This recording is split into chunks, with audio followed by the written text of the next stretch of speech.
Hi everybody, I'm back for a second video. Deirdre from Deirdre's Reborns and Neighbours Life. And I'm in my bed now. My husband is still out there in the living room.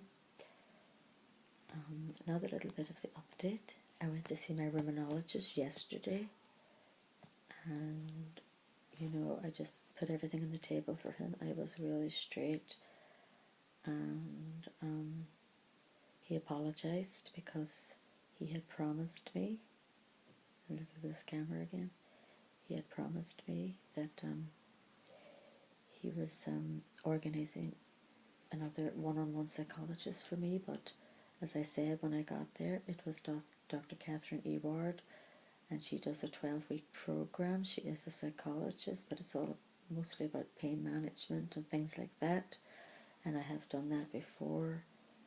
And I was so upset that day. I walked out of her room and she came out after me, and then she said that she would apply herself for a psychiatrist or a psychologist, but it went straight back to the same assessment place, which is the way it is here in Derry.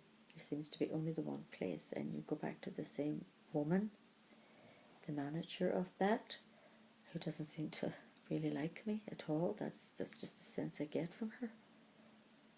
And sure, I don't really know what, and I told this to Mr. Gardner. He said that he would write a letter and send it off to them before I would arrive, because sometimes you can wait a year and a half anyway. I will be hearing now. I thought I would have already heard from Derry Well Women, and I've already been passed for some counselling in there. And last night I was even looking online into some private counselling, and they said that for somebody with benefits and whatever, they might do some special rates, and if it's too far away you can even Skype.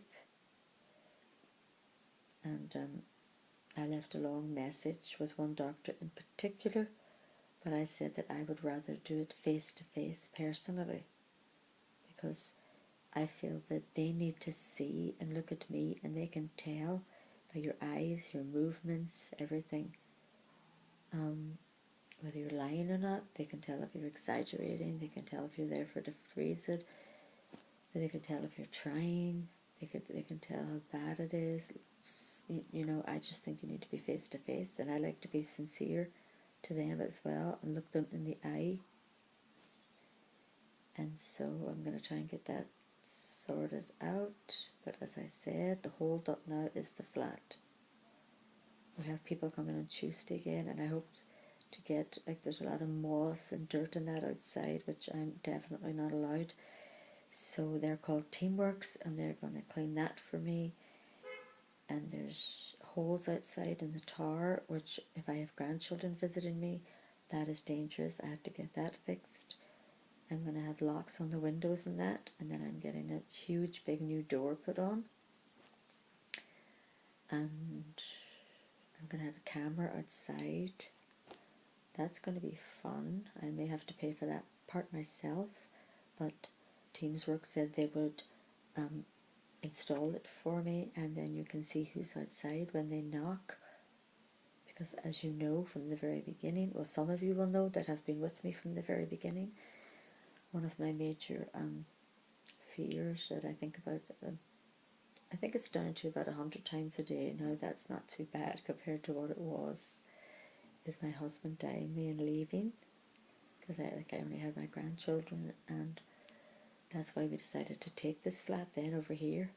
We could have waited and got into the safer sheltered accommodation, but this flat happened to come up, and I thought, well, the girl that was helping us, the Cedar Foundation, they are a charity foundation if you want to look into them, and they help people with moves that have disabilities and mental illnesses and stuff like that. And she did help a great deal, and I have forgotten what I was talking about. I'm going to have to try a live video sometime, so then if I get brain fog in the middle of it, somebody will be able to say, oh, you were going to say about and then I'll be able to carry on with the conversation.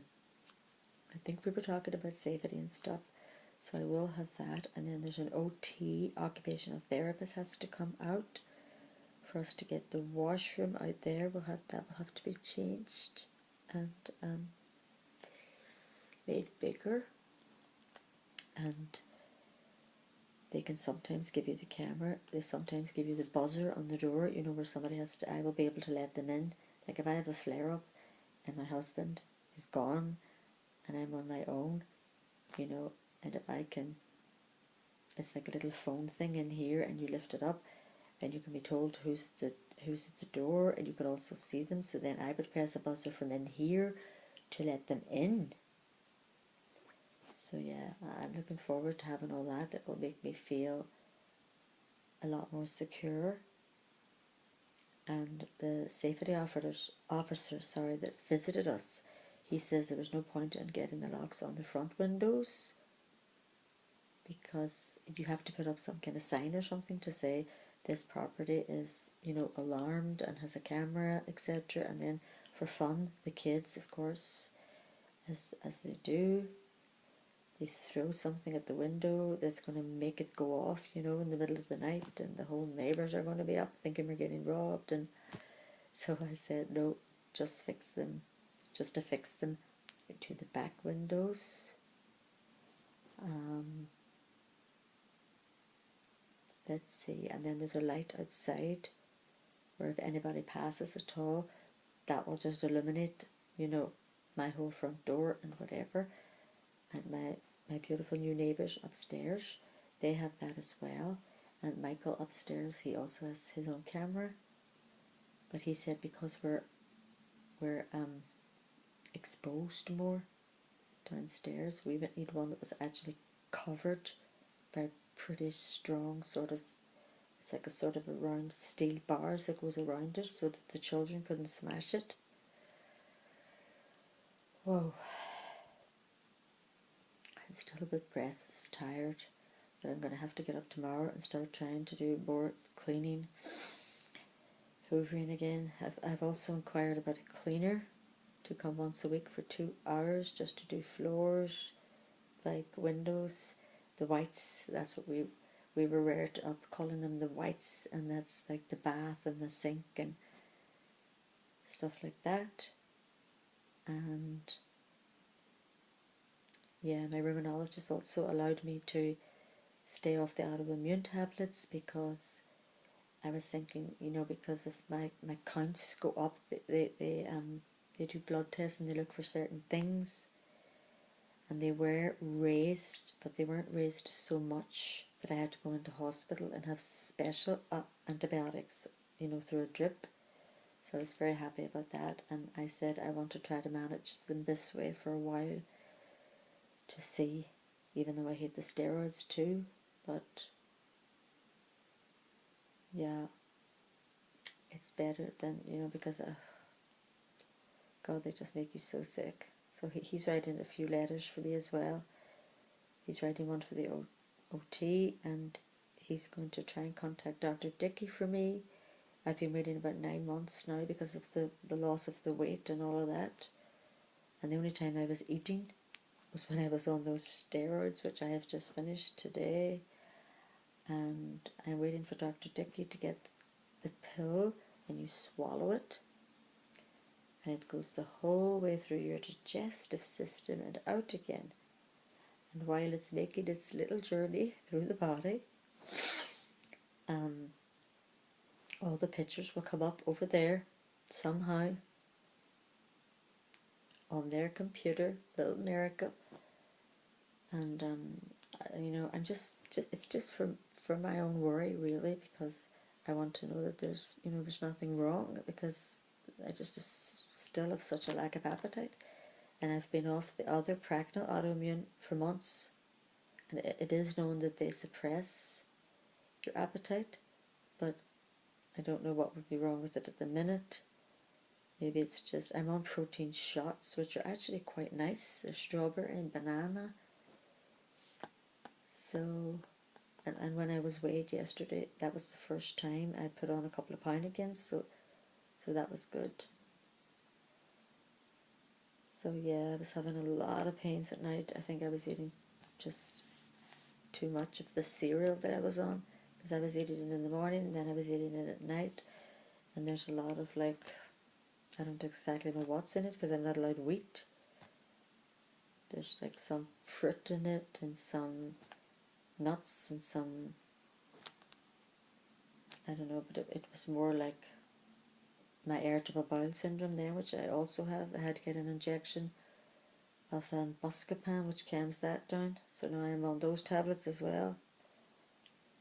I won't want to be staying on those either, because as you know, one part of me is the investigator, and I find out everything I can about every single tablet.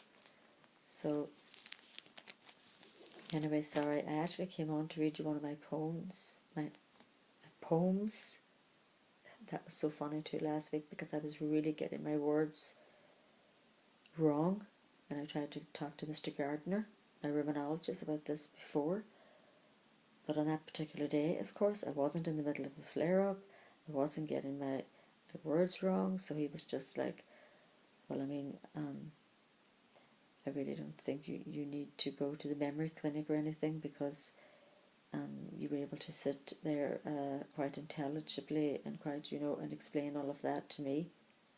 But mostly when you go to an appointment as well, you're going there, you're taking your painkillers before you go, whatever, so, he has seen me, of course, in hospital a couple of times, but when I take an infection or something like that as well, which this time there was in my lung, and there was crackles heard, and there was something in the urine, so I was on antibiotics as well, and it just kind of does something to your mind, and it slows it up, and I was saying such stupid words, which my husband and my grandchildren found quite amusing, so that was good. But anyway, I just want to say thank you so much for all the wonderful comments and your support once again. You are my family out there, and I love every single one of you. Giveaway video coming up.